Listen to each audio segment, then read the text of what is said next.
Hello, it's Robert Miner with Dynamic Traders Group for their weekly short video on a potential trade setup coming up in the following week that we do for our YouTube and Twitter subscribers and others. Before we get started, we're going to look at bonds and notes today. Even if you don't trade bonds or notes, it's something to be aware of, the trends and reversals, because, well, everything's affected by interest rates. And besides, it's just bars on a chart.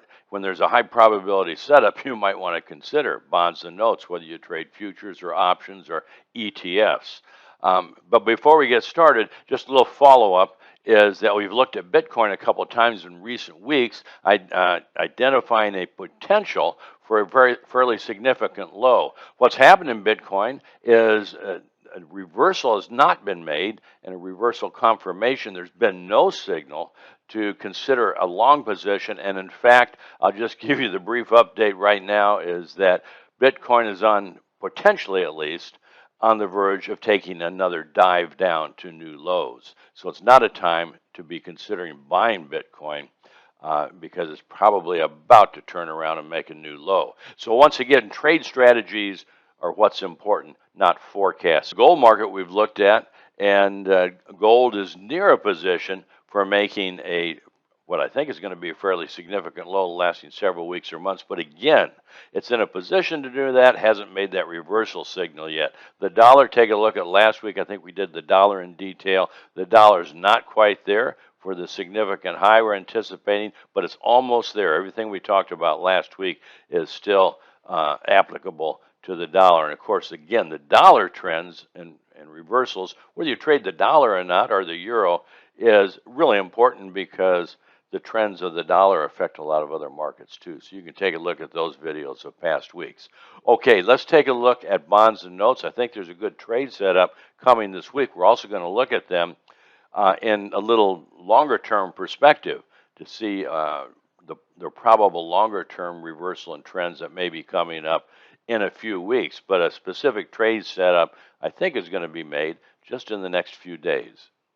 Well, this is the bonds continuous contract monthly data, so it goes back several years. Let's just take a look from the March 2020 high when, boy, bonds were at an all-time high and interest rates at an all-time low. So first of all, before we look at this is the Elliott wave perspective. You don't need me to tell you that the trend in interest rates is for higher interest rates in the years to come. That's just given.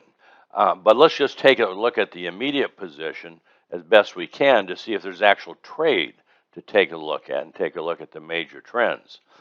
So here we are coming off the March 2020 high. From an Elliott wave perspective, it looks like we got a nice 1, 2, 3, and a 4 into the June-July highs of last year, and then an accelerated decline into the low of just last month so far. So the question is, are we at or near a low that would last several months? So we'll have to go down to our weekly and then daily data to see where we're at in that perspective. But what we're looking at here is a 1, 2, 3, 4, and whenever this 5 is complete from an Elliott wave perspective, then bonds and notes should have a corrective advance lasting several months. So it would behoove us to keep on top of this and see where the major reversals may be. This is the weekly data coming off of what I had labeled as the wave 4 high from last July. And this is how I look at it from Elliott wave. It can be really helpful, particularly when everything fits together and the rules and the guidelines and the probable price targets and all that sort of thing. So coming off of the July high, a probable 1 and a 2, nice little ABC correction. Then coming down from December, 1, 2, 3, 4, and 5 into the June low. So I'm looking at this as the June low was a what we call wave 3 low of similar degree from this wave 1 low. And so there should be a corrective rally greater in time and price than any of the corrections within the wave 3, which would be the 2 or the 4. Now, they were only about 2 to 3 and 4 week corrections, so pretty short in time. And already this advance has been 3 weeks.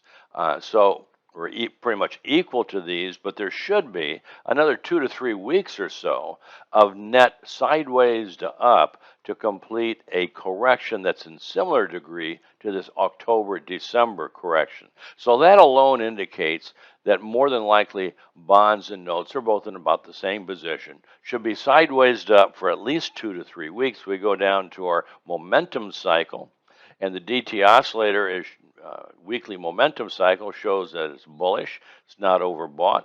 More than likely, it's got another 2 to 3 weeks sideways to up before it makes a bearish reversal and makes a top in the momentum cycle as well. So we've got kind of price and time and pattern, everything indicating that bonds and notes are going to be sideways to up for at least another 2 to 3 weeks or so. But when this correction is complete, then they should continue to decline into a new low.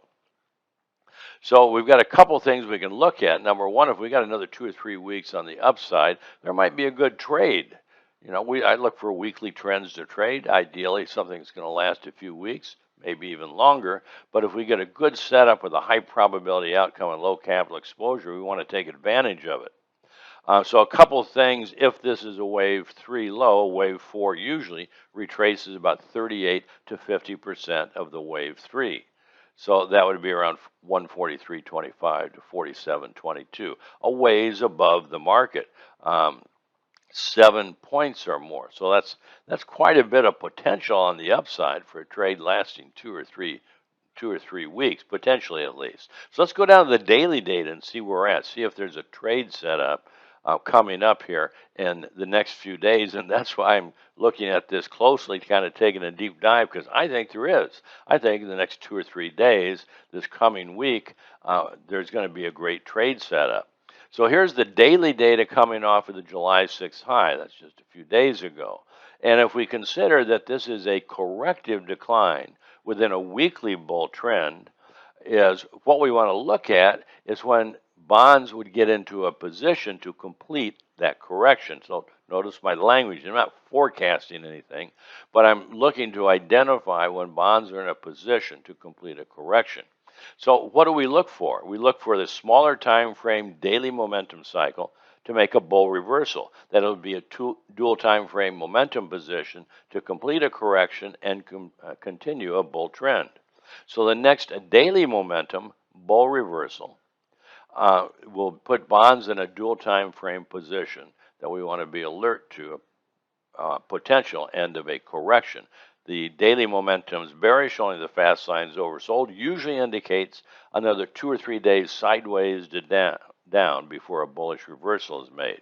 Here's some just a couple simple but key time factors. A simple low to low to low is the 12th, that's Tuesday. The 38% time retracement is Wednesday.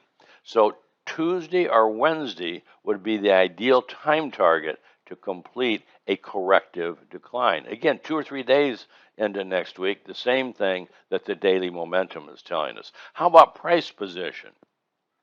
Well, if this is a wave 1 or A advance and bonds and notes are making a 2 or B correction, ideally they reach around the 50% retracement and a maximum of 78.6%. But that 50 to 62% retracement for a wave 2 or B is the key retracement zone. And as of Friday, bonds are just a couple ticks away from that zone. So everything's coming together. So the bottom line is, folks, I think a great trade setup is going to occur by the middle of this coming week in bonds and notes, because if they are making a corrective decline, what follows a correction?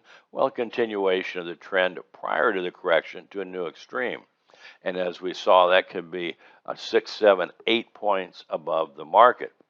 So this isn't a forecast, but when bonds and notes get in that position to have completed a corrective decline around the middle of next week, there should be a trade set up with a very low capital exposure. See, we're not forecasting something's going to happen, but we're identifying a setup which we can take advantage of with minimal capital exposure. So if we're completely wrong about bonds and notes making a correction now, And if they do continue lower, if we get that reversal signal and that minor reversal confirmation signal to actually enter the trade, the loss is going to be very minimal. And that's what trading's all about. And I suspect if bonds and notes do make that corrective low this coming week, as it looks like the technicals are telling us that's going to be the case, they'll then be net bullish, probably going into near the end of the month and the next Fed amount announcement that's in that last week of July. And there's some other time factors going into the end of July also for a weekly reversal.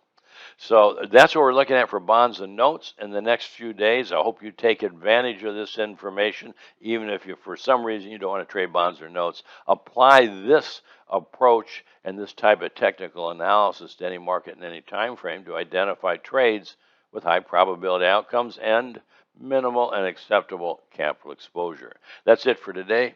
Robert Miner, over and out. Take care.